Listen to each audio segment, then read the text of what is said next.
Bueno, muy bien, ¿cómo les va? Muy buenas tardes. Vamos a dar inicio a la jornada de apertura de la 10ª cohorte de la Maestría en Políticas Públicas y Desarrollo de la Flaxo Argentina. Mi nombre es Alejandro Casali, soy coordinador académico del área Estado y Políticas Públicas y es un gusto reunirnos en esta jornada de apertura para justamente compartir con ustedes una nueva edición. En particular, queremos darle la bienvenida a esta nueva cohorte, a todos ustedes que nos acompañan y también agradecerles a los profesores de la maestría que nos están acompañando. Ahí lo vemos a Nelio Neirotti, a Maximiliano Rey y a todos los integrantes del equipo del área Estado y Políticas Públicas. La jornada lleva como título La democracia y el desarrollo en debate, desafíos para el Estado y las políticas públicas en contextos de policrisis. Y nos acompaña para la apertura la directora de la Flaxo Argentina, la doctora Valentina Delich, a quien le agradecemos muchísimo este acompañamiento y siempre el apoyo que nos brinda al área de Estado y Políticas Públicas en las iniciativas que llevamos adelante. También está con nosotros la doctora Agustina Gradín, directora de la maestría, el doctor Luciano Noceto, que tendrá a su cargo la conferencia de apertura, y la doctora Cintia Ferrari Mango, coordinadora académica de la maestría. También está Julieta Campana, coordinadora administrativa e integrantes del área de Estado de Políticas Públicas. Ahí la vemos a Cristina Ruiz del Ferrer, secretaria académica de Flaxo, que ahí nos saluda. Bueno, para llevar adelante esta actividad la vamos a organizar en dos momentos. Un primer momento con las palabras de apertura a cargo de Valentina y luego un segundo momento con la conferencia inaugural a cargo de Luciano Noceto. ¿Vale? Adelante. Bueno, muchísimas gracias. Buenas noches, buenas tardes, buenas noches a todas y todos. Y muchísimas gracias, Alejandro, por permitirme acompañarlos en el inicio de esta cohorte, de la 10ª cohorte de la maestría en políticas públicas. Y bueno, solo primero agradecerles a todos los participantes que hayan elegido la Flaxo para profundizar su formación. Para nosotros realmente nos llena de orgullo, y entonces quisiera darles una bienvenida a esta comunidad flaxiana.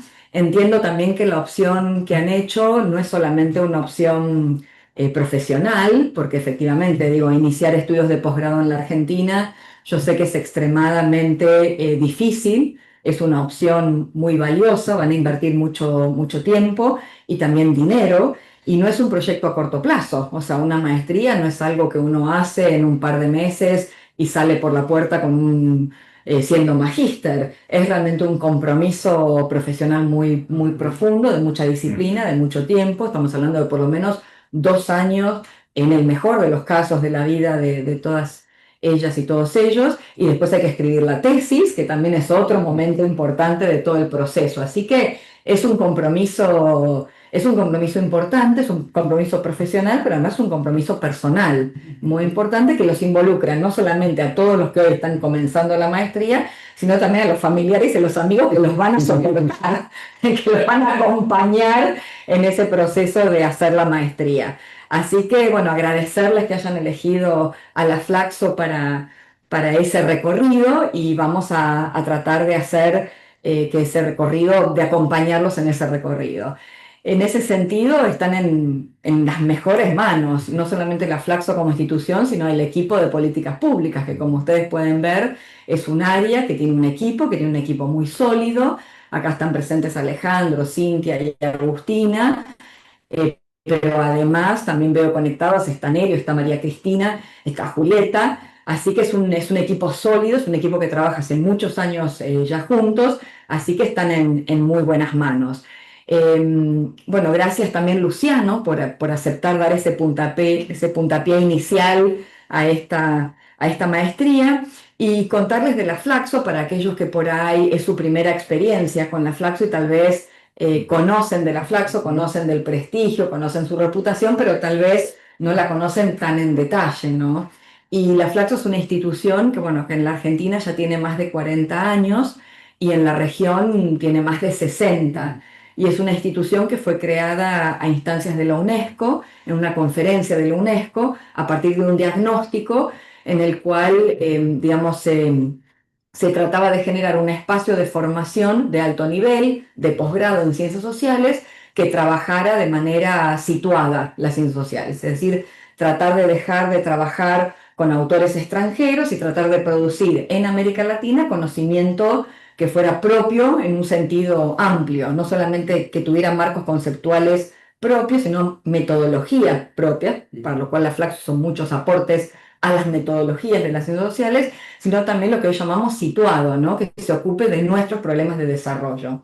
Así que en ese sentido, la Flaxo tiene un mandato y tiene una misión, y nosotros los que nos consideramos flaxianos solemos decir que a pesar de que somos un espacio diverso y somos plural, hablamos todos un mismo idioma, que somos reconocibles, en parte porque solemos estar comprometidos con los problemas de nuestro tiempo, no somos ajenos, tenemos un compromiso político y social notorio. En general hablamos en un tono de América Latina, nos importa lo que pasa en la región y solemos tener perspectivas regionales, y lo otro es que solemos hacer mucho conocimiento aplicado. Y esta maestría de políticas públicas casi les diría, es una maestría que un poco condensa lo que todos en la Flaxo de una u otra manera nos caracteriza, ¿no? Solemos tomar perspectivas latinoamericanas, solemos tener mucho compromiso con las políticas públicas en general y solemos hacer conocimiento aplicado. Así que yo creo que esas son las tres características que por ahí van a compartir al final de esta hoja de ruta. Así que bueno, desearles que sea una, una, una buena, un buen recorrido en un sentido amplio, no solamente desde el punto de vista de los contenidos, sino también desde el punto de vista humano, de que realmente se consubstancien y logren conformar un grupo, y además como grupo unirse a la comunidad Flaxo. Así que bueno, bienvenidos y mucha suerte en este camino que empiezan. Clara, muchas gracias, Valen. Bueno, vamos a tomarnos unos minutitos y vamos a ya dar paso al segundo momento, que es el momento de la conferencia inaugural. Sí.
¿Te paso un CV?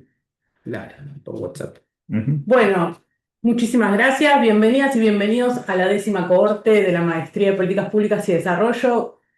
Se acaba de retirar nuestra directora, Valentina Delich. Vamos a continuar con las palabras de bienvenida. Como directora de esta maestría, quiero empezar haciendo un homenaje y un recordatorio al doctor Daniel García Delgado, que fue quien fundó y lideró el área de Estudio y Políticas Públicas y este programa de maestría desde el año 94 y la maestría de Políticas Públicas y Desarrollo desde el año 2018. Y quiero recordarlo en un sentido particular que tiene que ver con su legado académico y lo que significa para pensar la política pública y el desarrollo en el contexto actual, ¿no? Daniel, en sus múltiples trabajos, desarrolló una perspectiva multiescalar y multidimensional del desarrollo desde una perspectiva crítica, holística, situada e histórica que recupera todo lo que Valentina señalaba en torno a la tradición flaxiana del pensamiento crítico latinoamericano y supo construir a partir de sus trabajos un concepto que para nosotros es central y que seguimos trabajando, que es el concepto de modelos de desarrollo, que implica pensar no únicamente las dimensiones económicas, materiales de los procesos de desarrollo, sino también las dimensiones políticas de la relación Estado-sociedad, Estado-sociedad y mercado. Y en ese sentido, me parece importante para dar inicio a esta nueva cohorte, pensar qué desafíos trae pensar y reflexionar sobre el desarrollo y el rol del Estado en contextos de policrisis, un concepto que empieza a estar muy en agenda y que trae una idea de poder pensar las múltiples crisis que nos atraviesan como comunidad, como sociedad, no únicamente en su dimensión económica o social, ambiental, política y cultural, sino en cómo se interrelacionan y se condicionan y se potencian en un escenario de incertidumbre que claramente nos invita a reflexionar este mundo en transformación en el cual vivimos. Y en este sentido, creo que es importante poder pensar el desafío que implica pensar los problemas públicos, los problemas del desarrollo en contextos de transformación, en contextos de policrisis. Tenemos un orden mundial global que está en tensión, en crisis, que claramente trae un cuestionamiento a lo que conocíamos como el orden, como el orden global. Tenemos transformaciones fuertes en lo que tiene que ver con el modelo de acumulación, con la plataformización, la financiarización de la vida, cómo estas cuestiones impactan también en la forma de trabajo y en la construcción de las subjetividades, ¿no? Y en un aspecto también central que creo que nos invita a pensar el desafío de pensar las formas de integración social que implica pensar este Estado en este contexto. Cómo pensamos nuestros Estados en un contexto donde la propia institución se encuentra en cuestionamiento. No necesitamos menos Estados, necesitamos un mejor Estado. Y en ese sentido, esta cohorte que inicia y toda la comunidad académica de la Maestría de Políticas Públicas y Desarrollo tiene un desafío particular en poder pensar el Estado que necesitamos.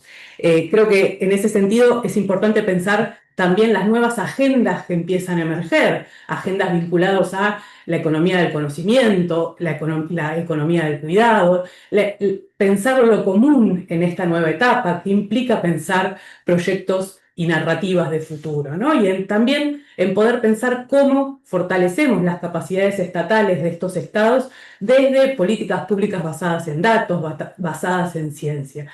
En ese sentido, esta cohorte que inicia tiene múltiples desafíos por delante, con lo cual esperamos que cada una y uno de ustedes pueda abordar en sus trabajos de tesis, en sus trabajos monográficos para cada una de las materias, aportes a este gran debate, poder pensar el desarrollo y la política pública en un contexto de crisis, de transformación y de múltiples crisis que se interlazan. Pero este desafío, y algo que me parece muy importante señalar, no lo van a afrontar solos y solas, lo hacen de la mano de un equipo de trabajo que es el equipo del área de Estado y Políticas Públicas y el equipo del programa de maestría, que claramente va a estar acompañándolas y acompañándolos en ese proceso. Y quiero agradecer en ese sentido primero al Consejo Académico de nuestro programa de maestría, que está compuesto por el doctor Sergio De Piero, el doctor Nerio Neirotti, la doctora Beatriz Anchorena, la doctora Rita Grandinetti, la doctora Laura Pagani y el doctor Diego Pando. Con ellos venimos trabajando para fortalecer y mejorar la propuesta de formación, al cuerpo de profesores, que son quienes se constituyen en la columna vertebral de esta maestría y que también los quiero mencionar. Además de quienes componen el Consejo Académico, tenemos a Nicolás Terechuk, Hernán Herrera, Maximiliano Rey, Mariano Fraschini, Arturo Trinelli, los empiezo a nombrar, no me quiero citar, pero Arturo Trinelli, Juan José Carvajales, Rosana Manzola, Alberto Bonifacio, Eduardo Crespo, Paula Namiat y Ricardo Aronskin. Con ellos van a estar trabajando en cada uno de los seminarios. Y al equipo de gestión de coordinación académica de la maestría, Alejandro Casalis, Cintia Ferrari Mango, Julieta Campana, que son quienes estamos cotidianamente acompañando estos procesos. Creo que este equipo va a estar acompañándolos en pensar y afrontar estos desafíos y esperamos que el programa de maestría los colabore y los incentive a pensar con creatividad política, ¿no? Pensar nuevas soluciones a los problemas estructurales que vivimos como sociedad. Y en ese sentido, la invitación hoy a esta conferencia magistral al doctor Luciano Noceto, amigo de la casa, tiene que ver con pensar una dimensión muy particular, que es cómo dialogan la democracia con las nuevas tecnologías, con la inteligencia artificial, con estos cambios y estas transformaciones que están sucediendo en nuestro país, así que en nuestra región. Desde ese sentido, gracias Luciana por acompañarnos y muchísimas gracias a todas y todas por sumarse a este programa de maestría.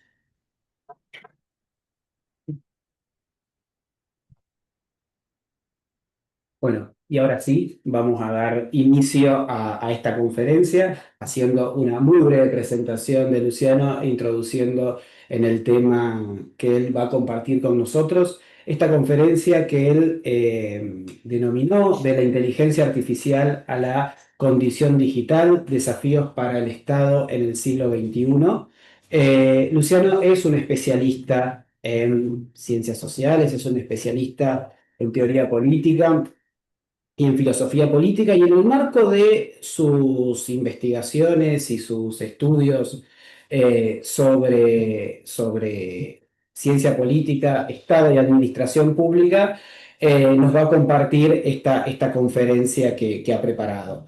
Para presentarlo muy brevemente, vamos a decir que es politólogo y doctor en ciencias sociales por la Universidad de Buenos Aires. Es investigador independiente del CONICET, con sede en el Instituto de Investigaciones Gino Gervani de la Universidad de Buenos Aires. Y es autor de numerosos libros, simplemente para mencionar alguno de ellos: Foucault y la política, lecturas de Carl Schmitt, Leo Strauss, de Nietzsche a Platón, entre otros libros. Y para mencionar algunos de los últimos: Arqueología del Estado y... Sí, autología. Nos quedamos con eso, que va a ser muy pertinente seguramente para los debates que Luciano hoy nos va a proponer. Bueno, ¿qué tal? ¿Cómo están? Para mí es un gusto enorme participar de esta jornada, de esta maestría, de este programa, con el que tengo un vínculo hace muchísimos años. Y, y bueno, con los miembros de este programa también tengo un vínculo no solo profesional, de colegas, sino también un vínculo afectivo muy particular. Les tengo especial cariño, además del reconocimiento por el trabajo académico que llevan adelante, así que felicito a todas aquellas, a aquellos de ustedes que tomaron la decisión de llevar adelante esta formación en este programa, tomaron una buena decisión. Están con gente muy profesional y además con buena gente, así que para mí es un gustazo formar parte de esta sesión, de esta charla inaugural. Voy a empezar, a ver, ahí está. Eh, la idea de esta charla es hablarles de inteligencia artificial, de digitalización y de la gestión de lo público. Son esos los tres elementos que me interesa repasar con ustedes. En primer lugar, vamos a hablar de inteligencia artificial, en segundo lugar, de digitalización. Y lo tercero que me interesa es la gestión de lo público vinculado a los desafíos para el Estado en el siglo XXI, que tal es el subtítulo de la charla que vamos a abordar hoy. En primer lugar, en relación con el concepto de inteligencia artificial, lo primero que voy a empezar diciendo es que el concepto de inteligencia artificial es un mal concepto para la investigación y para las ciencias sociales en general, por una serie de razones. En primer lugar, bueno, más allá del hype que hay hoy con el concepto de inteligencia artificial, que todos queremos, digamos, esto, tener mayor conocimiento, usarla como una herramienta, entender de qué viene, saber hasta qué punto constituye una amenaza o una potencialidad para el desarrollo bueno, nuestras vidas profesionales, el conjunto de nuestra vida, alude a un conjunto de cosas que son bastante diferentes unas de otras, ¿no? Cuando hoy hablamos de inteligencia artificial, hablamos de tecnologías de reconocimiento de imágenes, hablamos también de inteligencia artificial generativa, que es otra cosa. El hype de inteligencia artificial se da en gran medida gracias al ChatGPT y a los grandes modelos de lenguaje, tal es el nombre de esta tecnología, digamos, ¿no? de los ChatGPT. Pero bueno, es un conjunto bastante dispar de cosas que tienen en común, digamos, la apoyatura en el aprendizaje automático, pero es una variedad de cosas bastante dispar. Entonces, hablar de inteligencia artificial es en principio hablar de varias cosas al mismo tiempo. En segundo lugar, no solo reúne cosas dispares, sino que deja fuera todo un conjunto de otras cuestiones que son relevantes para la investigación social, para la ciencia social y la ciencia política, y que por esta moda de la inteligencia artificial parecen quedar en un segundo plano o ya superadas, cuando en realidad siguen siendo problemas ingentes, digamos, de la vida social y política. Y acá una lista incompleta. Las cuestiones vinculadas a trolls y ejércitos de trolls, las cuestiones vinculadas con astroturfing, es decir, el comando mediante software de un conjunto de usuarios de redes sociales que no tienen detrás a personas de carne y hueso, sino que son usuarios seudónimos que están comandados por bots, la tecnología de cadena de bloques de blockchain, la Internet de las cosas, los drones, los vehículos no tripulados también, que no solo son drones, vehículos aéreos, sino también vehículos marítimos y terrestres. Digamos, todas estas cuestiones no están comprendidas dentro del concepto de inteligencia artificial, y centrarnos en la inteligencia artificial implica soslayar estas cuestiones que, no por haber pasado de moda, dejan de ser peligrosas o relevantes. Entonces, primero reúne cosas dispares. En segundo lugar, deja fuera toda una serie de fenómenos igualmente desafiantes, excluye cosas importantes.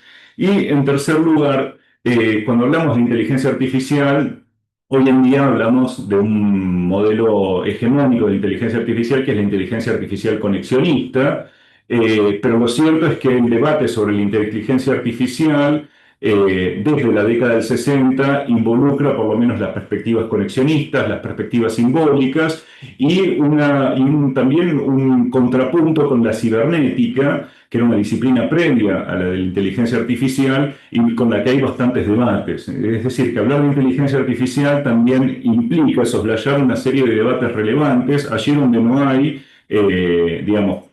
unanimidades, no hay consensos establecidos, sino que hay tersura, hay disputas institucionales, epistemológicas, políticas, ¿sí?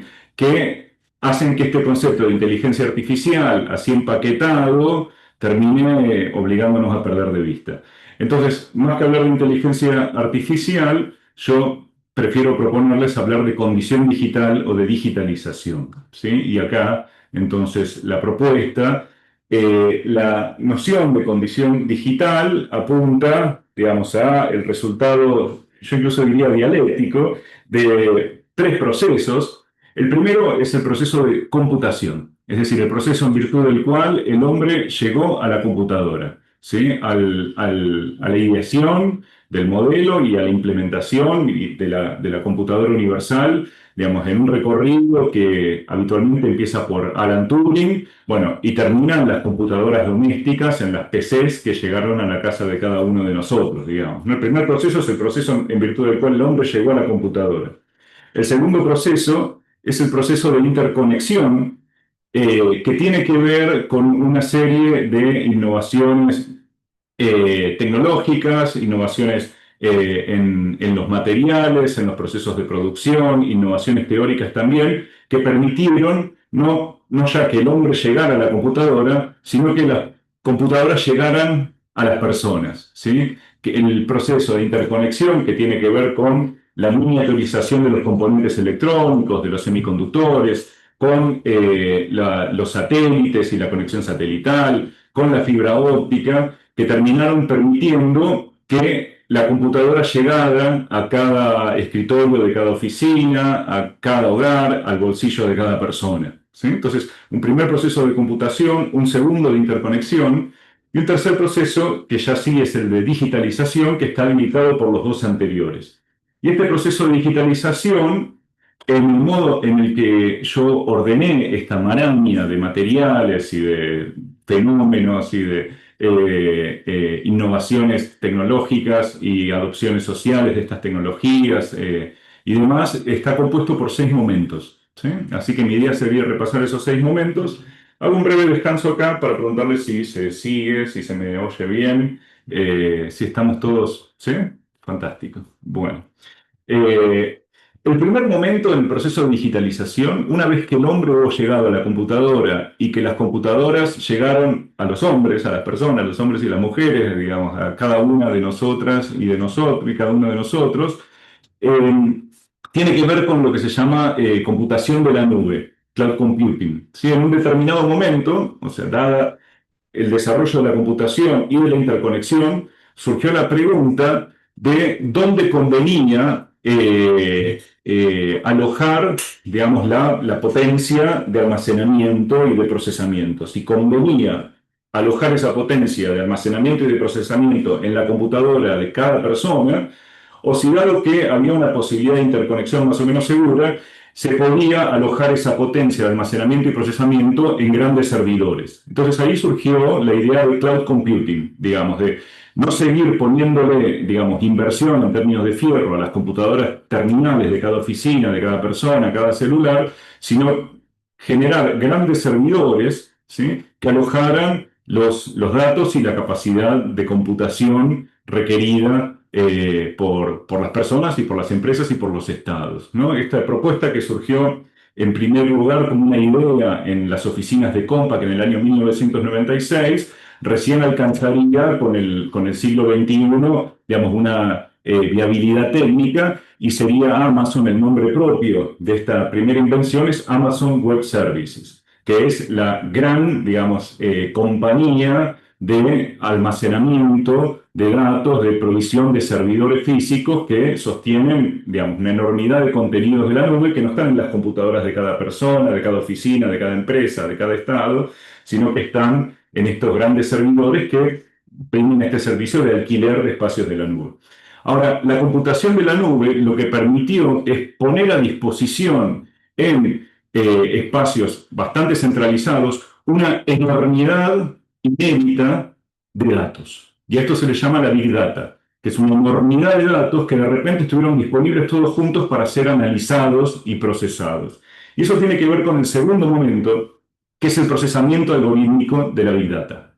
Digamos que solo fue posible una vez que se pasó a la cloud computing, digamos, ¿no?, la computación de la nube.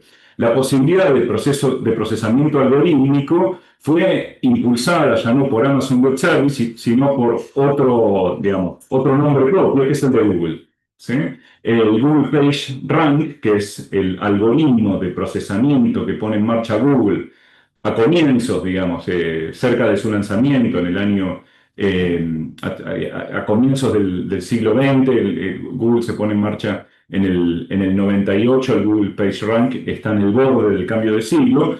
Lo que empieza a ofrecer Google es un algoritmo que procesa los resultados que se muestran y jerarquiza los resultados que se muestran en función de una serie de criterios que en principio eran criterios bastante parecidos a los criterios académicos. Te mostraba primero los resultados que más citas tenían, o los resultados que eran citados por páginas prestigiosas. Bueno, con la crisis de las .com a comienzos del siglo XXI, Google dice, no, hay que sacarle plata a esto. Entonces comienzan a mostrar los resultados sobre la base de la venta de publicidad. Y los resultados se muestran generando perfiles de manera tal que a una persona que, por ejemplo, le gustan las películas del Padrino, se les ofrece suscripciones a piscinas de natación. ¿Por qué?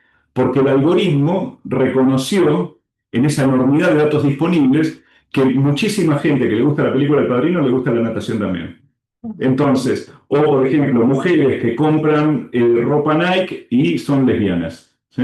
Entonces se empiezan a establecer correlaciones sutiles que el ojo humano no llegaba a visualizar, que el análisis de esa enormidad de datos puede identificar, y sobre la base de esas correlaciones sutiles se van generando perfiles y se ataca direccionadamente a cada perfil de consumidor sobre la base de la información con la que ya se cuenta y presuponiendo una conducta esperable para ese perfil. Espero haber sido claro con esto. Yo creo que es algo que vivimos todos los días, ¿sí? Así que, entonces, primer nombre, decíamos Amazon Web Service, computación de la nube. Segundo nombre, Google, ¿sí? Procesamiento algorítmico. Tercer nombre, las redes sociales. Bueno, tercer innovación en las redes sociales. Acá el nombre es el de Facebook, ¿sí? La tecnología es el Open Graph, que es una cosa bastante, en principio parece bastante prosaica, que es el botón me gusta de Facebook. El botón me gusta de Facebook es una poderosísima herramienta de succión de datos, de succión de información, que lo que genera en principio es una idea bastante sencilla, que es que uno forma parte de una red social y sobre la base de los amigos que uno tiene, se parte del supuesto de lo que le gusta a los amigos de uno, habría de gustarle también a uno. Entonces, eso también es una herramienta para la venta de publicidad. Pero al mismo tiempo, mostrarnos contenidos que probablemente nos gusten, que nos resulten afines, que nos resulten convalidatorios de nuestras propias opiniones, etcétera, etcétera, lo que termina haciendo es generar micropúblicos hipersegmentados, ¿sí? Que por un lado son, digamos, el sueño del marketing y de todo tipo de publicidad, pero al mismo tiempo generan, digamos, todos los efectos sociales y políticos en términos de la conformación de burbujas informativas, de cámara de eco que reproducen aquello mismo que nosotros estamos más dispuestos a pensar y generan por efecto que cualquiera de nosotros que navegue por redes sociales sienta que todo el mundo opina como nosotros. Después cuando salimos a la calle no entendemos cómo pasan las cosas que pasan, porque las redes sociales nos someten a contenidos pensados para que nos sintamos cómodos, para que nuestra atención esté enfocada en esas redes sociales y para que sigamos, digamos, mediante la economía de la atención, alimentando la audiencia que ellos necesitan para vender pauta publicitaria. ¿Avanzo? ¿Sí? ¿Venimos razonablemente? Muy bien. ¿Sí? Fantástico. Nos quedan estos tres y después pasamos a los desafíos para el Estado, que no son menores. Reconocimiento y generación de imágenes. Esto es clave, porque esto realmente hay mucho de la inteligencia artificial generativa, que es propia de nuestro tiempo, que bueno, surge de aquí. El nombre propio es menos conocido. Es un proyecto llamado ImageNet, ¿no? Como imagen red, que llevó adelante la investigadora china Fei-Fei Li. Lo que identificó Fei-Fei Li navegando en redes sociales es que había cada vez más una cantidad enorme, infinita, de imágenes a disposición para hacer análisis, ¿sí? Y esa enormidad de imágenes que la gente subía voluntariamente y desinteresadamente a diferentes redes sociales y que estaban disponibles, digamos, en Internet, podían usarse para entrenar modelos que fueran reconociendo los patrones que definen, por ejemplo, los rasgos de un varón y los de una mujer, o la fisonomía de un gatito o de un perro, o la fisonomía de un ave o de una mascota, digamos, ¿no? Entonces, lo que fue haciendo es contratar a toda una serie de personas pésimamente pagas que entrenaban el modelo mostrándole una imagen y diciéndole, ves, esto es un perro, ves, esto es un... Después de millones de imágenes de perros, el modelo empezaba a reconocer las fisonomías de las imágenes que podían corresponder a un perro o que podían corresponder a una persona humana con aspecto de mujer, digamos. Entonces, sobre esa base de la enormidad de imágenes disponibles, la posibilidad de entrenamiento supervisado, porque, digamos, a la máquina se le entrenaba etiquetando cuál era el contenido de cada imagen, después se le mostraba una imagen y se le pedía al modelo que reconociera de qué se trataba. Y si reconocía mal, se la retaba, entonces el modelo rectificaba sobre la base de una matematización con vectores, una cosa complicadísima.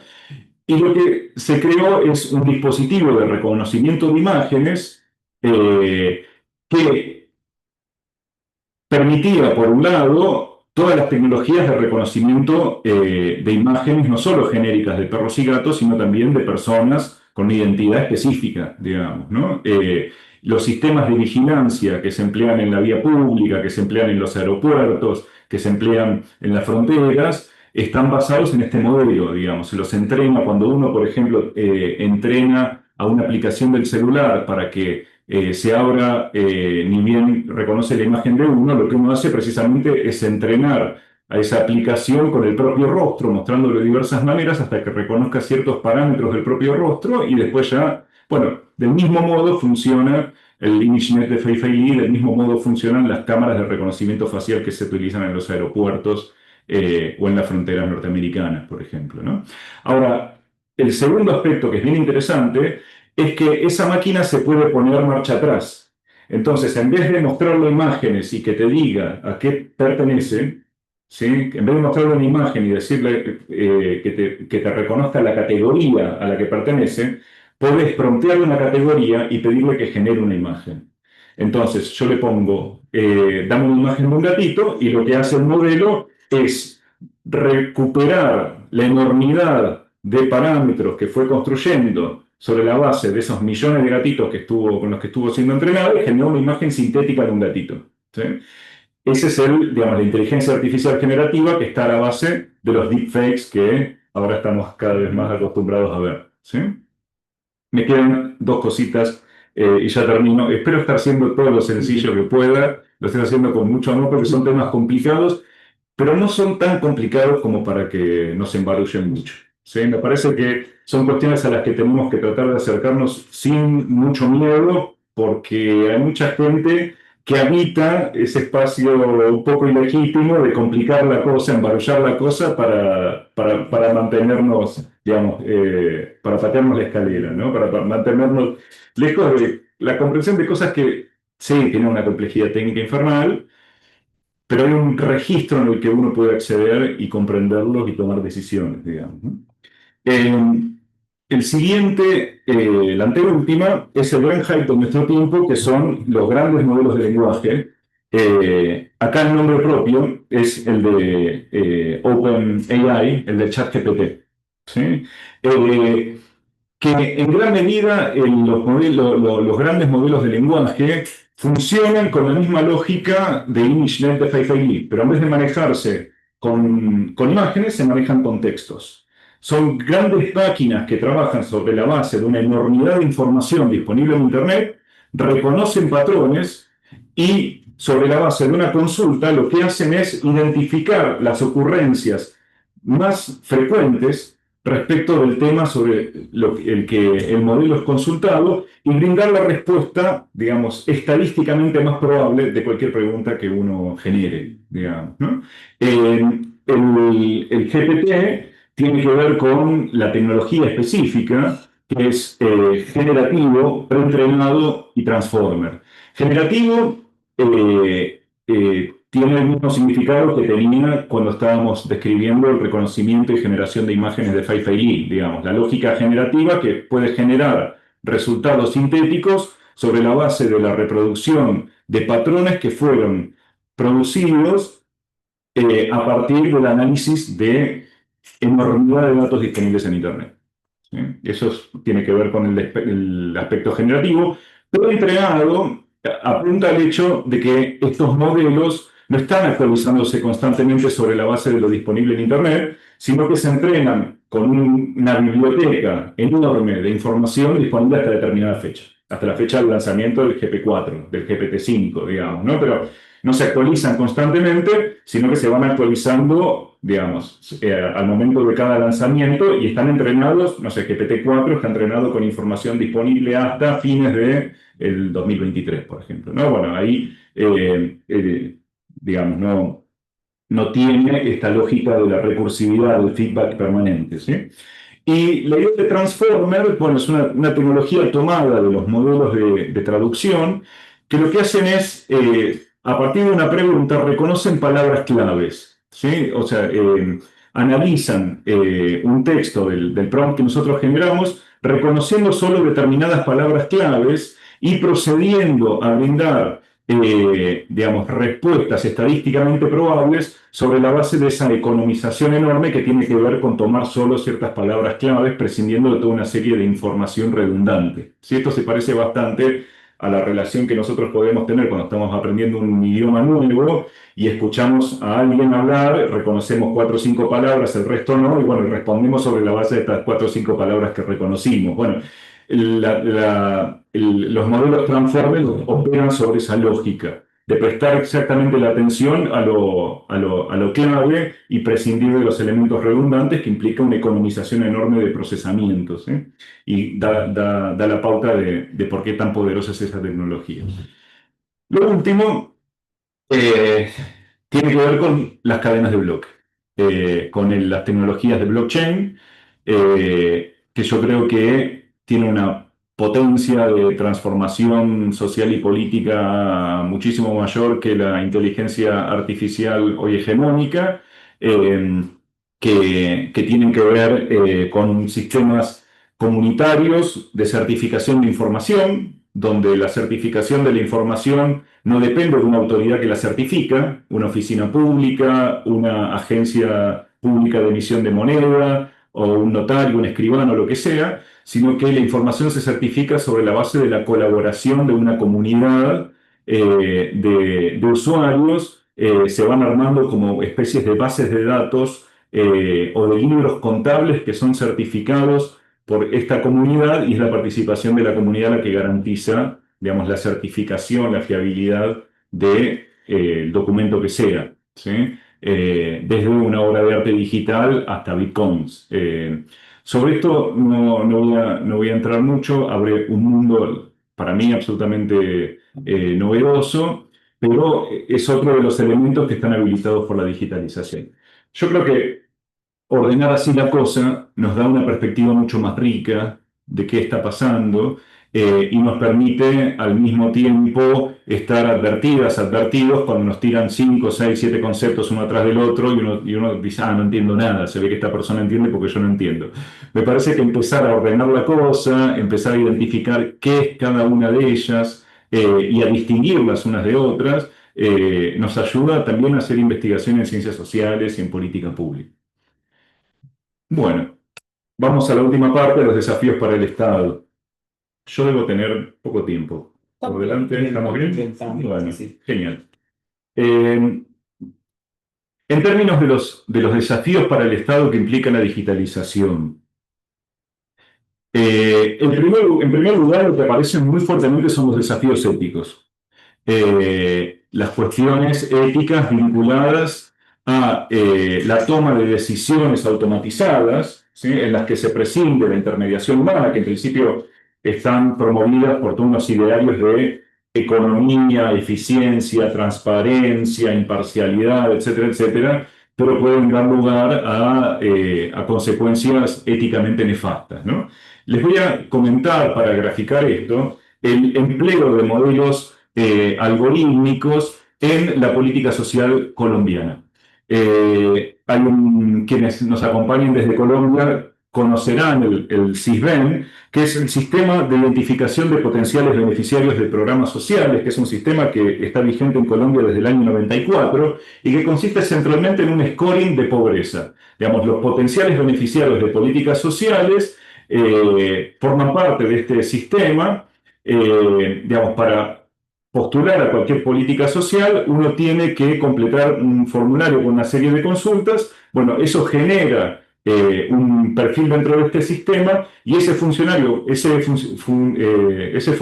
junto con un conjunto de otros datos permiten al sistema establecer una puntuación entre 0 y 100 en términos del scoring de pobreza. Y las políticas sociales, por lo que leí, hay un conjunto de 18 políticas sociales que en la actualidad definen si un colombiano, una colombiana puede o no ser beneficiario de esa política en función de un determinado nivel en el scoring de pobreza que establece el SISBEN. Esto se implementó a mediados de la década del 90. En el año 2016 el SISBEN se automatizó. Siguieron tomando datos de los formularios que completaban los potenciales beneficiarios y empezaron a cruzarlo con otras bases públicas.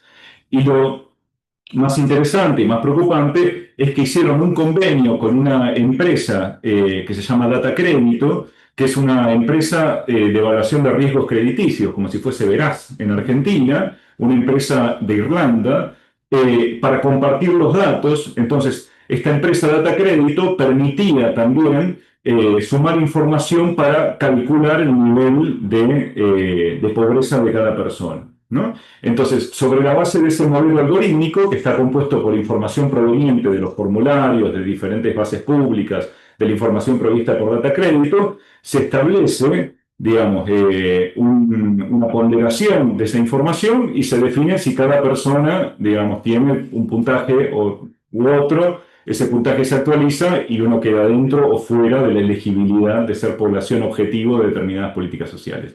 Esto tiene una enormidad de problemas. Primero, que el modelo algorítmico, las variables que intervienen, acá está la página web de Data Crédito, que es el sistema Veraz provisto por esta empresa irlandesa. El primer problema tiene que ver con la calidad de la información que se tiene en cuenta y los sesgos que esa información puede acarrear. ¿Por qué? Porque, bueno, al momento de armar el modelo, uno toma un conjunto de variables y esas variables se ponderan diferencialmente. Ahora, decidir qué variables son relevantes para determinar la pobreza de una persona y cuáles no son algo que surge de la computación, no son cuestiones técnicas. Por ejemplo, definir que el código postal es una variable importante y una persona que tiene un código postal determinado no puede ser pobre porque ese barrio es un barrio de gente de clase media alta, eso es una decisión, es una opinión del programador, digamos, ¿no? Hay una investigadora que se llama Kate Crawford que dice que los algoritmos son opiniones expresadas en fórmulas matemáticas. Bueno, hay toda una cuestión de sesgos que tienen que ver con perder de vista que detrás de esos modelos algorítmicos hay decisiones que están tomando personas de carne y hueso sobre la base de sus opiniones o prejuicios. Y eso hay que revisarlo, ¿sí? En segundo lugar, Sisbén entiende que si comparte los criterios, las variables y las ponderaciones del modelo, la gente le podría hacer trampa al Estado. Entonces, la opacidad aparece como una política. Bueno, ahí hay una cantidad de problemas de transparencia que tendrían que estar en el corazón de toda política pública. Tercero, las cuestiones de seguridad y filtración de datos personales. Ahí el Sisbén comparte sus datos con Data Crédito, con una empresa extranjera que tiene propósitos comerciales. Bueno, toda una cantidad de problemas vinculados a información personal, al derecho a la privacidad, al derecho a que la información que uno provee se emplee exclusivamente para los fines para los que uno la proveyó. Digamos, bueno, una cantidad de bordes complicados y también cuestiones vinculadas a la responsabilidad cuando se genera un daño y a la posibilidad de actuar banalmente y dar lugar a efectos dañinos, ¿sí? Han hablado de la banalidad del mal, ¿sí? Allí donde cuando una persona, por haber comprado una heladera, puede terminar quedando fuera por ejemplo, los beneficiarios de un subsidio por discapacidad. Bueno, ahí a uno le responde, bueno, fue el sistema, ¿no? Acá nadie tomó la decisión, la culpa es del sistema. Bueno, acá hay toda una serie de desafíos éticos que me parecen claves, interesantísimos, cruciales para el diseño de política pública y para la investigación en política pública. Se sigue, ¿no? Razonablemente. Muy bien. ¿Sí? Segundo conjunto de desafíos, los dilemas regulatorios. Acá parece muy rápido, bueno, hay que regular las nuevas tecnologías, hay una serie de disputas, ¿no? Que están muy bien planteadas por Silicon Valley, ¿no? Como que la innovación no puede ser detenida por apelaciones a los derechos, ¿no? Si le caemos encima con toda una cantidad de derechos a la privacidad, etcétera, etcétera, bueno, ahí no habría innovación de ningún tipo. En el tiempo reciente en Estados Unidos se plantea todo en términos de libertad de expresión, de la primera enmienda. Entonces aparece la idea de que cualquier restricción a las big techs es censura, digamos, ¿no? Entonces hay una disputa entre censura y libertad de expresión.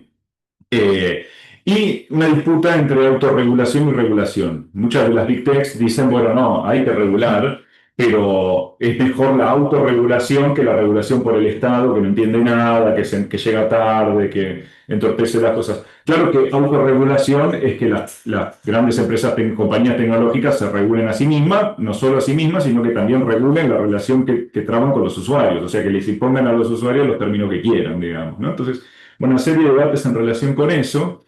Hay algunas cuestiones interesantes en términos de intentos de regulación. Acá les comento una. La provincia de Buenos Aires en el año 2022 identificó que Netflix y HBO Max tenían una serie de condiciones de uso que eran atentatorias de la Constitución Nacional, del Código Civil y del Código Comercial. E instó a Netflix y HBO Max que adecuaran los términos porque estaban, digamos, bajo legislación de Delaware, que adecuaran sus términos al orden constitucional y civil y comercial de la Argentina. Bueno, después de una serie de tironeos, las dos empresas cambiaron los términos de referencia. Netflix lo hizo para toda América Latina, porque, bueno, preferían no tener inconvenientes a realmente entrar en juicios, acciones de clase y demás. Digo, este es un aprendizaje para mí del hecho de que aplicando la legislación vigente y teniendo la determinación política de ejercer el poder de policía que es propio del Estado, se pueden lograr cosas muchas veces sin necesidad de nueva legislación, digamos, ¿no?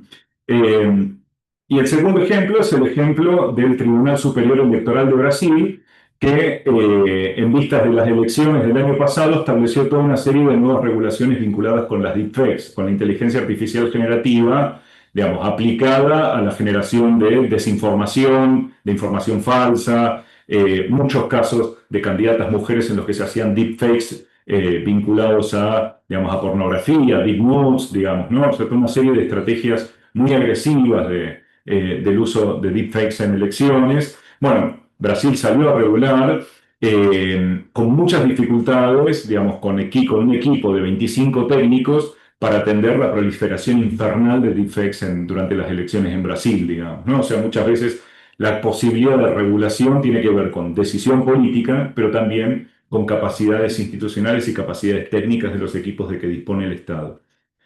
Vamos a el tercer conjunto de desafíos regulatorios de 4, y ya terminamos, que tiene que ver con el hecho de que no solo hay desafíos éticos y regulatorios, sino que también el desafío con que deben lidiar los estados es el de la soberanía tecnológica. Decía precisamente de contar con la capacidad técnica y con los recursos adecuados para realmente, o sea, tomar cartas en estos asuntos que requieren, digamos,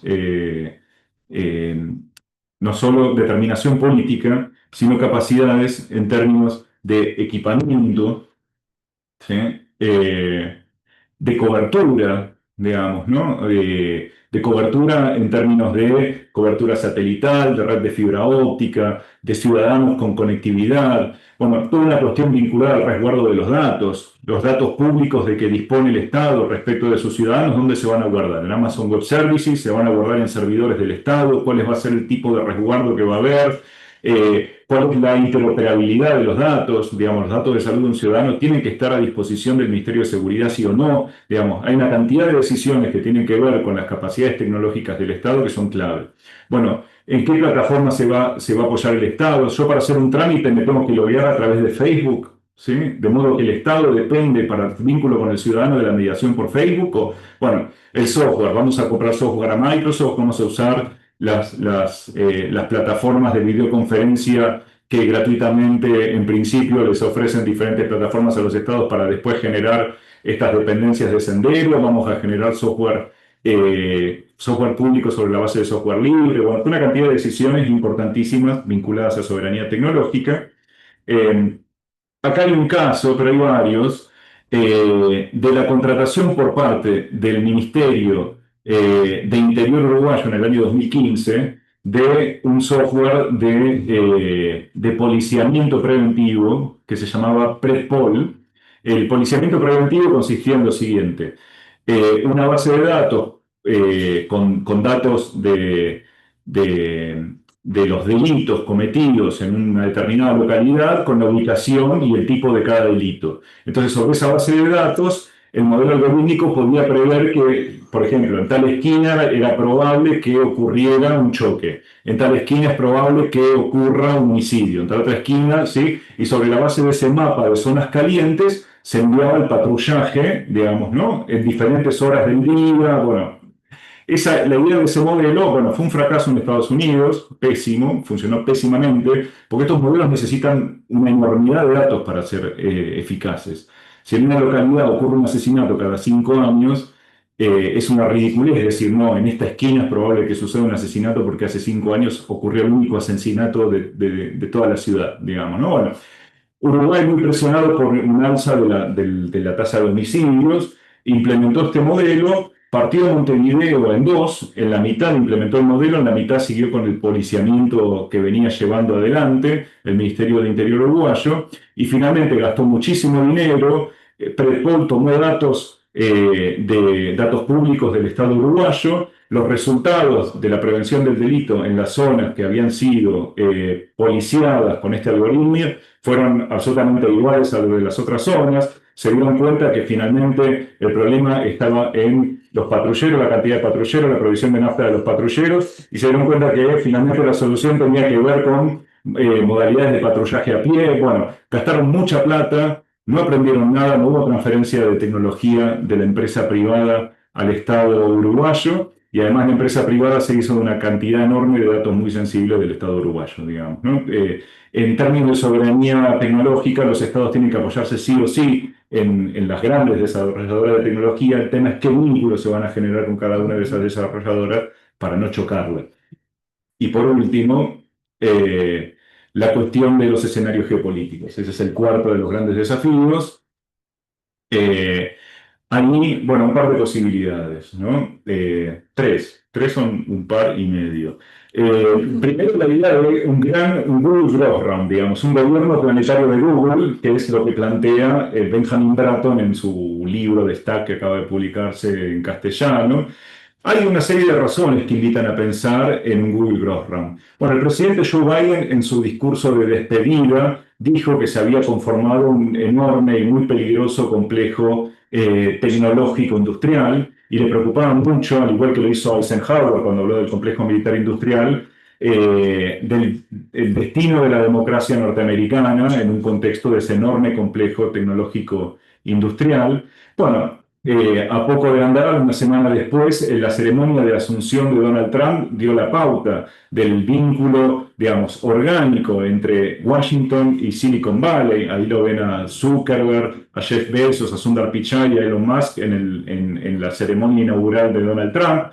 A pesar de los conflictos de Donald Trump con Elon Musk, bueno, ahí lo tienen a Mark Zuckerberg alineando la política de moderación de contenidos de Meta entero a Donald Trump, ¿sí? Un par de días después de que asumió Donald Trump, alineamiento, digamos, político, ideológico cabal de Meta con el gobierno de Trump.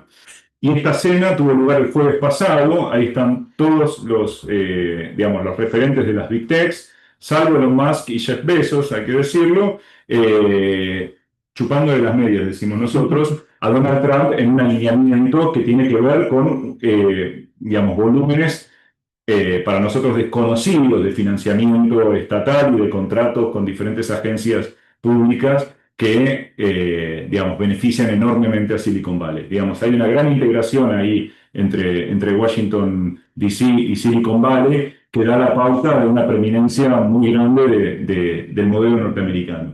Ahora, una hegemonía planetaria de Google es una posibilidad. La segunda posibilidad es hablar de un telón de silicio. Y acá lo que aparece es este término, es de Harari, de Yuval Harari en su libro Nexus, la idea de una especie de nueva guerra fría, ¿sí?, entre China y los Estados Unidos, que es algo que efectivamente también está sucediendo. En términos los términos de la disputa son varios, hay nombres, digamos, Huawei, aparece TSMC, que es la Taiwan Semiconductors Manufacturing Company, que es la compañía de producción de semiconductores más grande del mundo, produce el 40% de los semiconductores del mundo, y está a un par de kilómetros de la costa china, digamos, con un nivel de militarización de esa zona y una sensibilidad infernal. el mundo se para si hay algún conflicto con eso.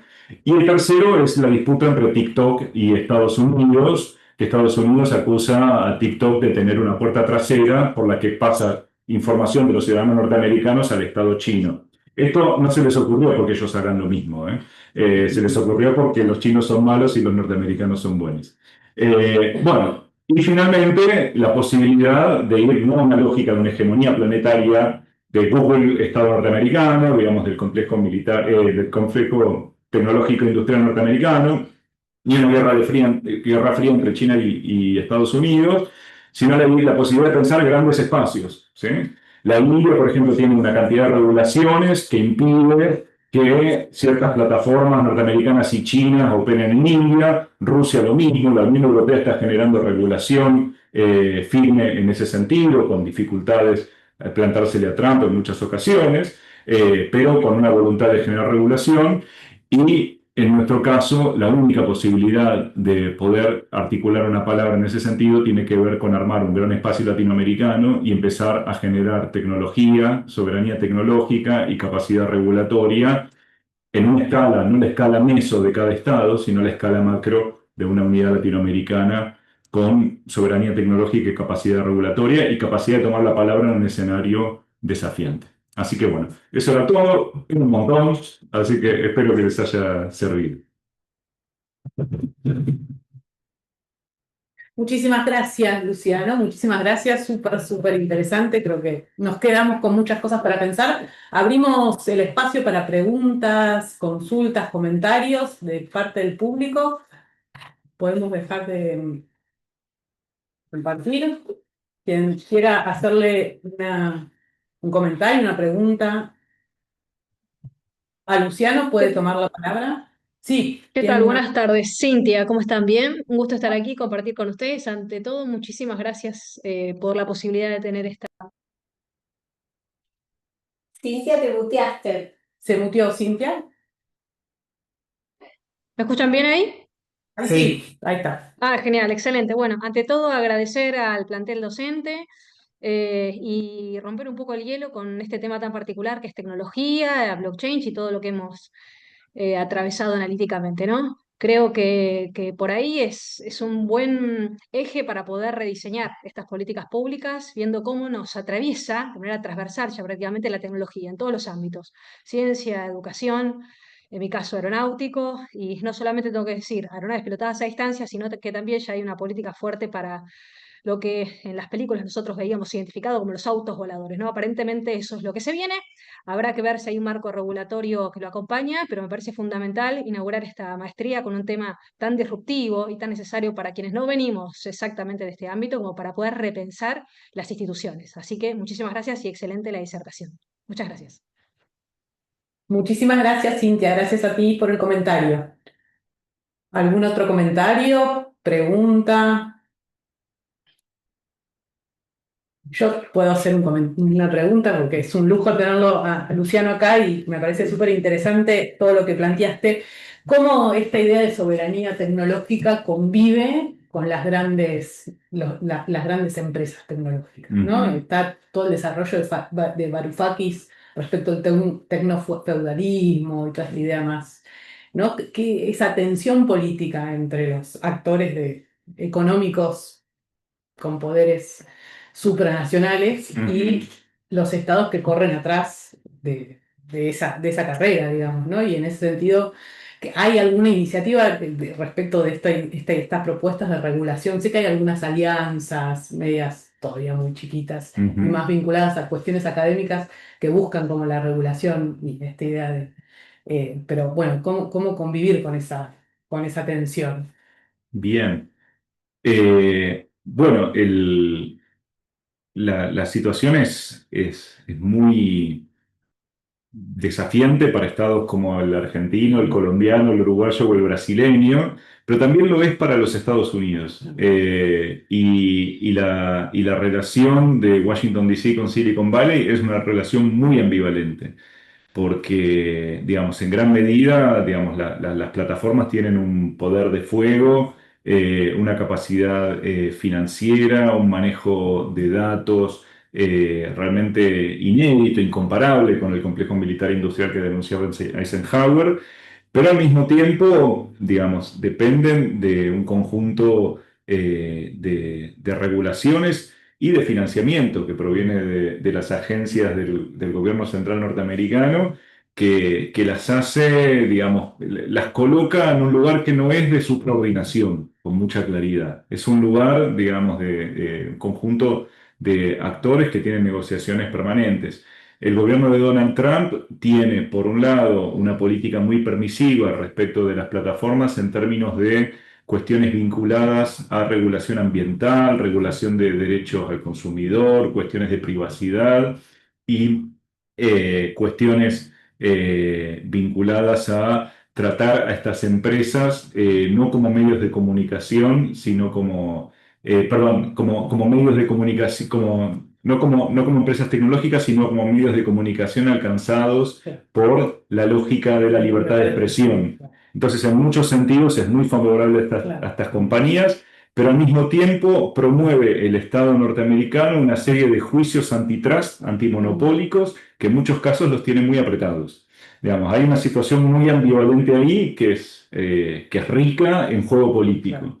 Y eso, cómo se proyecta en Europa, cómo se proyecta en América Latina, es muy singular. En Europa hay muchas regulaciones, digamos, hay un sistema, digamos, de gestión de riesgos de inteligencia artificial que no solo implica previsiones, sino también auditorías. Bueno, hay realmente un modelo de gestión de riesgos muy, muy interesante.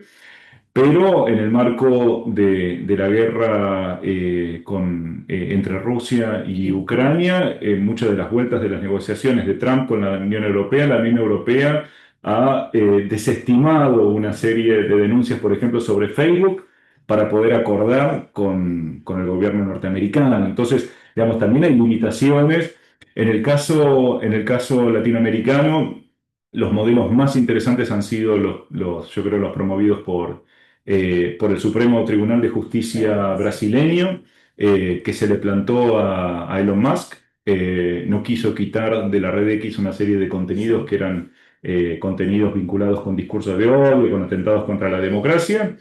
Elon Musk dijo que se trataba de libertad de expresión. El Supremo Tribunal de Justicia brasileño no lo entendió así. Le congeló las cuentas bancarias de X y de Starlink de Brasil, y ahí Elon Musk se convenció de que tenía que avenirse a la ley brasileña, digamos, ¿no?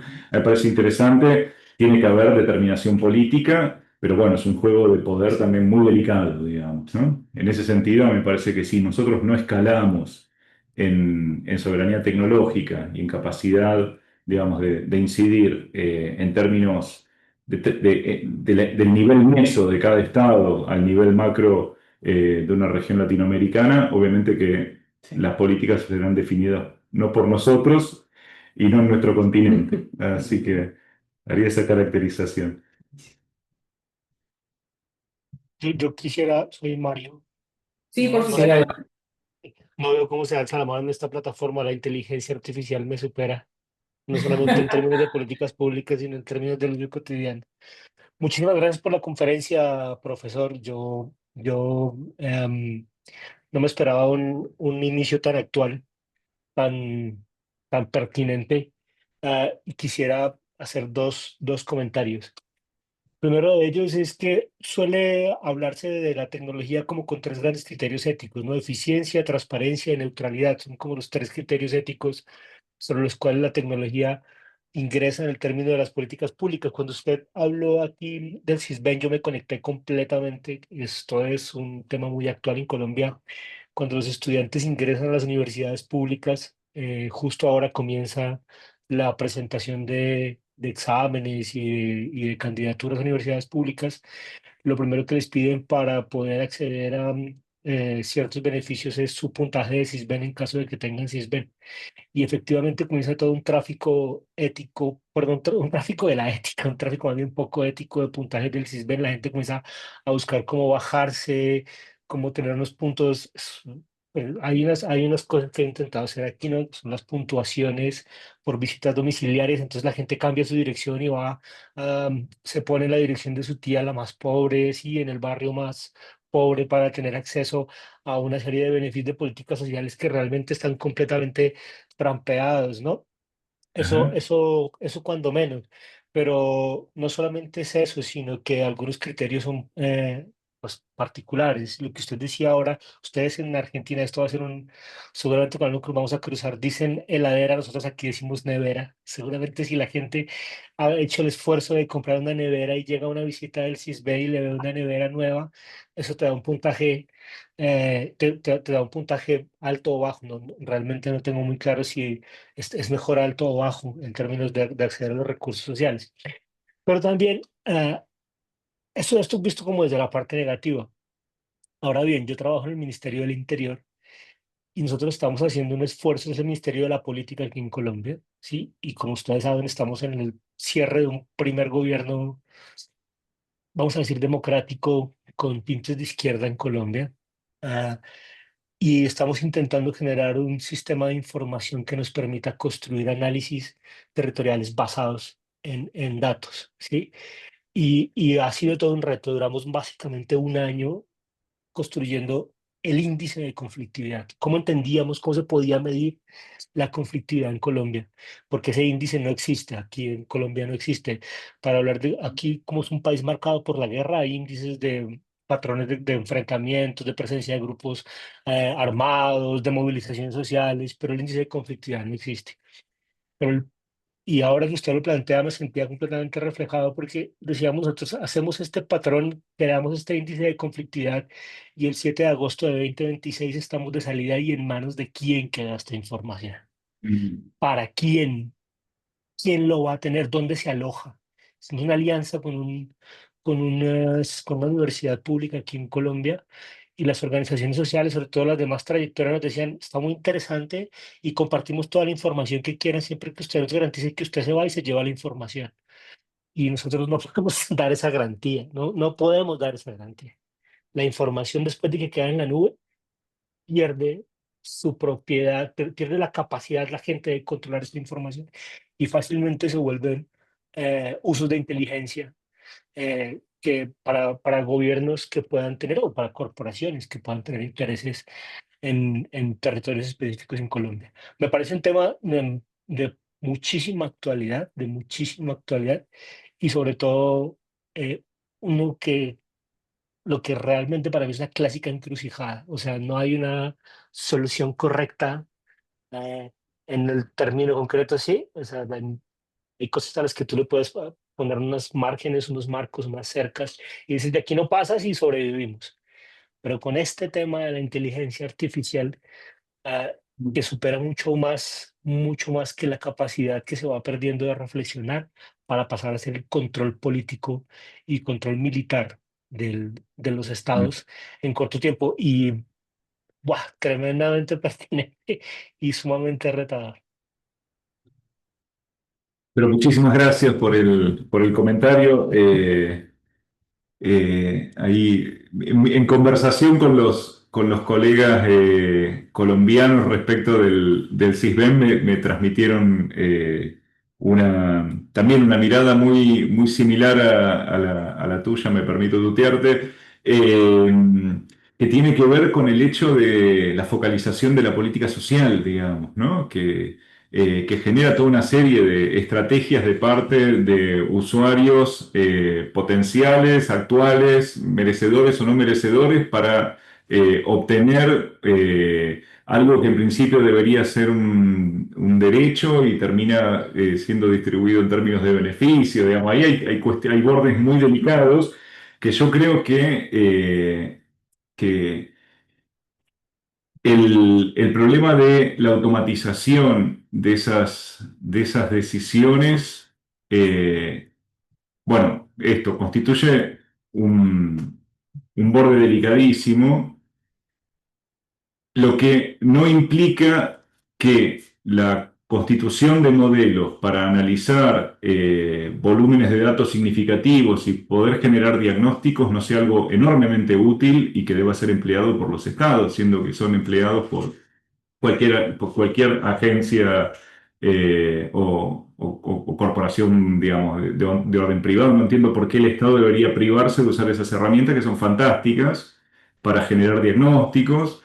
Ahora, cuando lo que se involucra es la terminal de la concesión o no de un derecho puntual, yo creo que la intermediación de una persona de carne y hueso es clave ahí, ¿no? Me parece que... eh, y ahí me parece que es un tema re interesante para pensar, digamos, esta política social.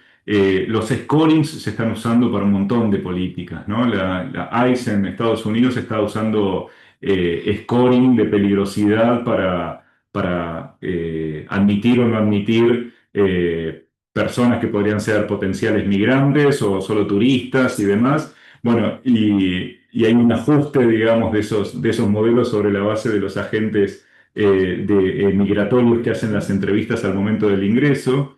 Lo más paradójico es que por lo general los agentes que están en las fronteras son mucho más hostiles que el modelo algorítmico que están usando. Modelos algorítmicos similares se emplean, por ejemplo, sobre la base de una enorme base de imágenes de personas, que es Clearview, para establecer scoring terrorista en Palestina, digamos, una base completa de la población palestina, con una asignación de peligrosidad de una escala de 1 a 100, y sobre la base de las definiciones que tome o no el ejército israelí, se establece, digamos, el permiso de aniquilación de las personas que tienen, digamos, de cierto nivel para arriba, de este scoring que también va del 0 al 100. Digamos, hay una cantidad de empleos de estas tecnologías de scoring que pueden ser muy interesantes para generar diagnósticos, clave para generar diagnósticos adecuados y para tomar, digamos, decisiones de política pública sobre la base de evidencia, como le llaman, o, digamos, política pública sobre la base de los datos.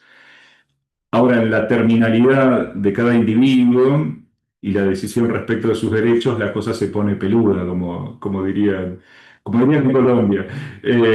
Así que, y me parece interesantísimo como tema de investigación de política pública. Así que, bueno, agradezco el comentario, colega. Muchísimas gracias. ¿Algún otro comentario, consulta, aporte? Manuela, no te escuchamos, Manuela. Estás... Ay, no, se silenció. Ahí está. Ahora sí. Ahí Ahí va, sí. se muteaba sola. Hola, buenas noches, ¿cómo les va? Bueno, primero que nada, muchas gracias, me encantó la exposición, también vengo trabajando un poquito sobre esto de la inteligencia artificial, más que nada en el ámbito de la evaluación y el monitoreo de las políticas públicas, ¿no? Trabajo en una política pública destinada a jóvenes y veníamos intentando ver cómo generar datos primero y principal, y luego cómo poder sistematizarlos. Y quería saber cuáles son las experiencias, antecedentes, sobre todo de la tecnología blockchain para la evaluación y monitoreo o seguimiento de las políticas públicas. Yo me venía imaginando siempre una herramienta que sea hasta de doble entrada entre lo técnico y la ciudadanía, para poder recopilar datos, pero siempre me generaba esta duda, bueno, ¿hacia dónde van esos datos? ¿Quiénes los poseen? Y bueno, y entraba toda una cuestión de la gestión pública y nada, quería saber si hay algún tipo de antecedentes y demás sobre eso. Sí, interesantísimo. Hay todo un desafío que que está vinculado a la política de datos que se dé el Estado, digamos, ¿no? Hoy las grandes plataformas generan una enormidad de datos que supera a cualquier Estado tomado individualmente, pero los Estados son grandes generadores digamos, de datos.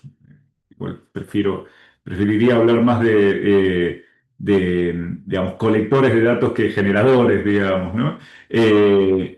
El tema ahí es cómo darse una política de datos, que es todo un tema de las investigaciones en este sentido, que sepan aprovechar los datos con que cuenta el Estado y generar interoperabilidad de datos, ¿no? Entonces, bajo la idea de que con más datos se pueden tomar mejores decisiones. Las cuestiones de interoperabilidad de datos son cuestiones muy delicadas, porque, bueno, hay, digamos, los apologetas, digamos, los integrados de de estas tecnologías tienden a decir, bueno, cuantos más datos se integren de diferentes agencias, mejores las decisiones. Entonces, por ejemplo, hay por ejemplo, experiencias de una agencia de datos en el municipio de Barcelona, donde se armó una agencia de datos que toma los datos de todas las reparticiones públicas de la ciudad y los cruza y permite tomar buenas decisiones. Por ejemplo, si hay una persona que tiene bajos ingresos, pero está en un barrio de clase media alta, bueno, se puede identificar que, bueno, que hay una zona, que hay bolsones, por ejemplo, de pobreza dentro de un barrio de clase media alta y llevar una política de, uno diría, una política fina. Se me fue el término. Focalizada. Sí, pero no, un término más... Precisa. Sí, bueno, ahora va a volver. De sintonía fina, eso quería decir. Alguien habrá escuchado hablar de sintonía fina en su momento. Bueno, pero ese mismo cruce de datos podría permitir que una persona que está recibiendo un beneficio, pero tiene un código postal que no corresponde en principio con el beneficio que está recibiendo, pierda ese beneficio, digamos, ¿no? O sea, la interoperabilidad no garantiza que la decisión sea una buena decisión, digamos, y cruzar datos puede llevar a tomar malas decisiones también. Y puede llevar también algo de lo que decía el colega colombiano y lo que comentabas vos, a poner datos muy sensibles a disposición de quienes no tendrían por qué tenerlos y, digamos, infringiendo el principio de que los datos que uno brinda van a ser usados para los fines a los que a uno le dijeron que se van a usar, digamos, ¿no? Que en principio el Estado tendría que respetar eso. Así que, y después hay cuestiones que tienen que ver con la escala de los datos. Para que los modelos funcionen, la escala tiene que ser muy amplia, digamos, ¿no? O sea, digo, lo que yo traía de los casos de la aplicación de Predpol en Uruguay es que la cantidad de datos con que se contaba, de los registros de delitos con que se contaban, era muy baja, entonces el modelo era un modelo muy impreciso, digamos, ¿no? La ciudad en la que se aplicó por primera vez el Predpol es la ciudad de Los Ángeles, entonces la promesa era que se iban la policía iba a llegar antes de que el delito ocurriera. No se sabía que a las 5 de la tarde había un intento de violación, porque era... Bueno, nada, los registros nunca son tan vastos como para que el modelo sea preciso. Entonces, lo que empezaron a hacer es generar la incorporación de registros de delitos mucho menores, posesión de narcóticos para consumo personal, riñas callejeras, ruidos molestos, etcétera, etcétera. Y lo que terminaron generando fue una saturación de datos que tienen que ver con delitos que ocurren en los barrios en los que hay hacinamiento, hay pobreza, la gente está más tiempo en la calle, etcétera, etcétera. Entonces se la pasaban mandando más patrulleros a los barrios más pobres, entonces se registraban más delitos menores, esos delitos menores generaban un bucle en la base de datos que hacía que esos barrios fueran identificados como más peligrosos todavía y más patrulleros, y finalmente el resultado es alimentamos la base con nuestros prejuicios y lo que hicimos fue generar un bucle de policiamiento y de criminalización de la pobreza, digamos, ¿no? Entonces, ahí, digamos, hay muchas decisiones, digamos, muy delicadas que tomar. Otro caso que a mí me parece fantástico, hay que aprender de estas cosas tremendas, es el empleo por parte de la provincia argentina de Salta de un modelo algorítmico para la prevención del embarazo adolescente. El gobernador en su momento dijo, al año 2016, dijo que gracias a ese modelo algorítmico se iba a poder saber el nombre, el apellido y la dirección de la adolescente que estuviera a punto de quedar embarazada, ¡Qué horror! digamos, ¿no? Entonces, había un aspecto tremendamente machista, moralizante, ¿sí? Invisibilizador del hecho de que muchos de esos embarazos tenían que ver con situaciones de abuso intrafamiliar, pero el problema no era el abuso intrafamiliar, sino la chinita licenciosa, digamos, ¿no? Bueno, un modelo pésimo que no sirvió para nada más que para estigmatizar a las chicas adolescentes de los sectores populares, digamos, ¿no? Parece que hay muchos malos ejemplos de los que aprender. Y la cuestión de la calidad de los datos y del resguardo de los datos y de la escala de los datos, digamos, la cantidad de los datos es clave para que a uno no le vendan humo, digamos, sobre la base de modelos que están lejísimos de cumplir lo que dicen que van a cumplir. Así que nada, me parece un súper desafío.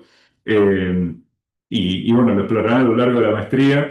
Tengo la sensación de que más que responder tu pregunta, traje un montón de ejemplos, pero me parece más interesante eso y que lo pienses vos a decirte algo que no tiene ningún basamento, ¿sí?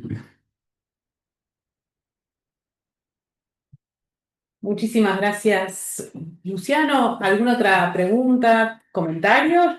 Vamos a ir terminando esta parte, esta última parte de la jornada. Bueno, Luciano, muchísimas gracias por la exposición. Estos temas de investigación que forman parte de tus preocupaciones como cientista, sabemos que están prontos a salir Mm, en un libro que justamente lleva por título La condición digital. Así que esperamos pronto que ese libro esté en las librerías y esperamos. que sea un material de circulación. Cuando esté, se lo haremos saber y seguramente compartiremos algún capítulo o una introducción, algo que se pueda con todos ustedes y remitirlos a esas y tantas otras investigaciones que Luciano lleva adelante eh, a partir de sus preocupaciones sobre pensar el Estado, pensar la política pública, pensar la relación con la sociedad y en este caso muy particular, pensar las tecnologías que son un elemento transversal y transformador Mm, de nuestra vida social y al mismo tiempo posibilitador de una serie de cuestiones, pero al mismo tiempo también un riesgo ahí que efectivamente requiere regulación y requiere una utilización criteriosa. Así que, Luciano, muchísimas gracias por esta exposición, por por esta favor, a ustedes. presentación. Muy agradecidos por esto. Y también para ustedes nuestro, nuestro mensaje y bienvenida, finalizando esta jornada de apertura, y ya decirles que a partir de mañana vamos a tener el funcionamiento regular y el inicio de las materias, en particular con teoría del Estado en América Latina. Así que va a ser una reflexión teórica, histórica y muy actual de los procesos políticos, sociales y económicos en América Latina. Bueno, Muchísimas gracias. muchas gracias, éxitos en la cursada, que tengan una gran maestría. No, Estaremos en contacto. nos vemos por el campus virtual y seguimos pensando todos estos temas. Fantástico. Gracias, Muy bien, Luciano. muchas gracias. Muy bien. Gracias.